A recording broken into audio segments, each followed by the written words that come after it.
Assalamualaikum warahmatullahi wabarakatuh. A'udzu billahi minasy syaithanir rajim. Bismillahirrahmanirrahim. Alhamdulillahirabbil alamin. Asyhadu an la ilaha illallah wa asyhadu anna Muhammadan abduhu wa rasuluhu la nabiyya ba'da. Allahumma shalli ala Muhammad wa ala ali Muhammad. Ibadallah, ittaqullaha haqqa tuqatih wa la tamutunna illa wa antum muslimun. Faqala ta'ala fi kitabil karim, a'udzu billahi minasy syaithanir rajim. Bismillahirrahmanirrahim. Innama ya'muru masajidallahi man amana billahi wal yawmil akhir wa aqamas shalah wa ataz zakah wa lam yakhsha ilallah fa'asa ulaika an yakunu minal muhtadin. Sadaqallahul azim. Bapak, ibu yang sangat kami muliakan, alhamdulillah kita bersyukur kepada Allah kembali dengan izin dan rahmat Allah hadirkan kita di masjid ini. Kita benar-benar berharap dan berdoa kepada Allah kiranya fadilah subuh yang Allah janjikan itu benar-benar menjadi milik kita. Amin Allah. Dan kita selalu berdoa kepada Allah, Bapak Ibu, kiranya hidayah Allah selalu menyertai hidup kita sampai kita tinggalkan dunia ini. Amin ya Allah. Amin ya Rabbal alamin.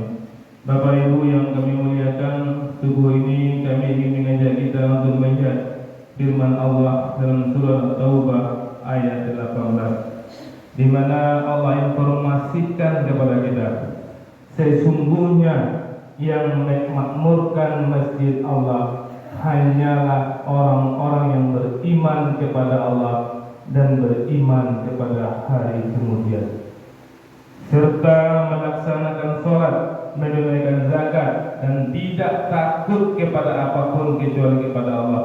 Maka mudah-mudahan mereka termasuk orang-orang yang mendapat petunjuk. Di Bapak Ibu, semua kita pasti ingin mendapatkan hidayah dari Allah Subhanahu wa Ta'ala. Itulah yang berulang-ulang kita baca ketika sholat. Dan Allah mengatakan, siapapun orangnya yang memakmurkan masjid, maka orang itulah yang akan mendapatkan petunjuk.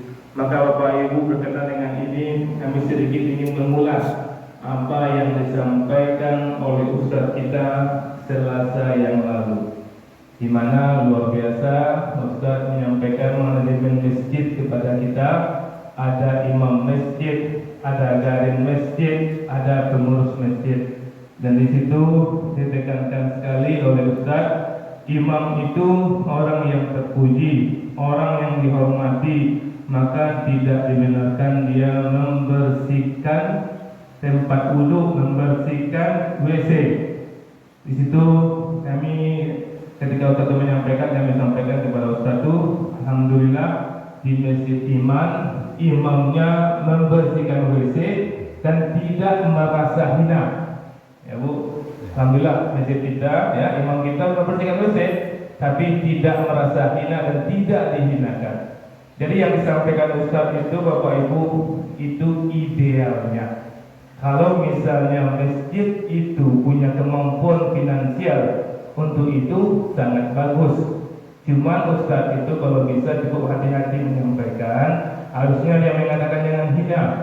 Ya, kalau masjid misalnya imamnya disuruh membersihkan WC, berarti masjid ini menghinakan imam, itu yang tidak bisa kita terima. Kalau bisa Ustaz dan Bapak sampaikan itu agar manajemen masjid ini terarah. Kalau imam itu kita hormati, jelas harus kita hormati. Jangankan imam siapapun kita hormati, apalagi imam kita.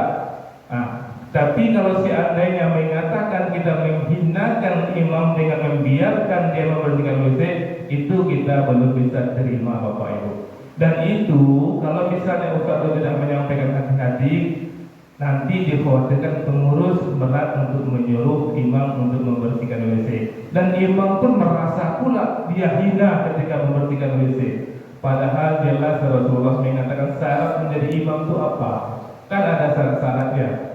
Jadi kalau seandainya misalnya Bapak Ibu kita ambillah yang disampaikan oleh Ustaz itu imam kita, kalau rezeki kita, masjid kita banyak, imam kita hanya kerjanya dari imam, kemudian kita gaji pula garin yang garin pun tidak membersihkan WC, dan cari pula orang untuk membersihkan WC, rupanya orang membersihkan WC ini bisa pula menjadi imam, pandai pasti pula bacaannya. Imam kita tidak ada, pas dia ada dia membersihkan WC tidak pantas jadi imam. Nah, jadi itu hati-hati kita kalau untuk menyampaikan sesuatu yang tidak bersumber dari Rasulullah SAW. Padahal Bapak Ibu ya, di sini jelas sekali Allah mengatakan mendapat hidayah. Jadi kalau ada imam masjid iman, ya, dia kami di sini Bapak Ibu saya tanyakan kepada imam-imam kita, ketika masuk ke masjid imam, ke masjid iman kita ini, kita berakad dengan dia Bapak Ibu, berakad. Karajo di masa di iman tua membarasian masaji itu karajonya sekaligus jadi imam. Nah itu nggak ada kejadian bisa karajo di masa di iman itu berakad loh, membarasian WC, membarasian masaji sekaligus bisa jadi imam. Nah itu yang akad kita Bapak Ibu, sengaja kami sampaikan karena kita sudah mendengarkan informasi seperti itu. Tentu kami sebagai pengurus menyatakan sikap. Tapi Bapak Ibu kalau misalnya memang rezeki kita mumpuni untuk itu tidak apa-apa. Misalnya imam memang imam saja kerjanya, tapi imam ini jangan pula merasa hina ketika membersihkan. Walaupun misalnya ada masjid yang buat manajemen seperti itu, imam dikasih rezeki dia untuk jadi imam saja, dia tidak membersihkan. Tapi kalau dia nampak kotor, misalnya nampak masjid umum ini nampak, wah mau jadi imam, ini nampak kasihan kan? Ibu pengurus mencari itu, pengurus nggak bisa bilang kayak imam tuh, karena ini nggak boleh itu. Padahal kami sudah Bapak pernah melihat Pak Zahirman membersihkan WC. Apakah Pak Zahirman ketika membersihkan WC itu hina?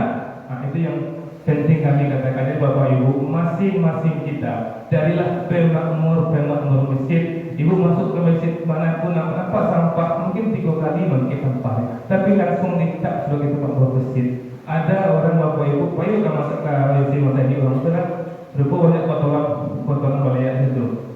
Nah jadi situ sebab buang hajat tidak sampai. Padahal Bapak Ibu kalau ambil ayat 3 kali minum ya rasa bersih semua. Itulah nilai membangunkan masjid buat teman. Dan yang lebih hebat lagi Bapak Ibu, di yaumil masar nanti ada 7 naungan yang Allah berikan kepada orang, salah satunya pemakmur masjid.